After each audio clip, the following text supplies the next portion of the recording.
Hello everybody, this is Itay Verchik, and in this guide I'm going to show you how you can reset your password and even send a link to reset the user's password for their email.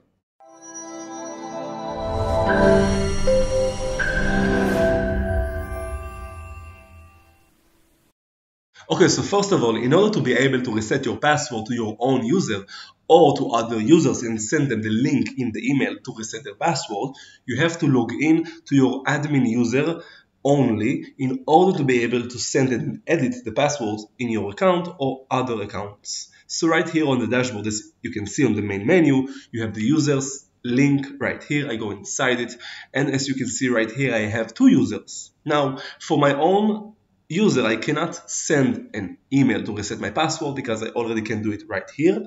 But to other users, as you can see, I have this option to send password reset. This will send the email to reset the password with a link direct to change and use a different password for the user. But for myself, I can just click on edit right here, as you can see, and down here I have the option to create a new password. Just by clicking this, it will create a generic password. Just copy and update the profile, and then it will change my password. In order to be able to log in again, I can do it with the new password. And this is how you do it. As you saw, it's very easy to reset your passwords and your user password and send them the email to reset it. If you have any more questions, you can write it down on the comments below when I will comment. And on the first comment, I put the link to my full guide on my website. And if you like this video, you can subscribe, comment, and share, and good luck.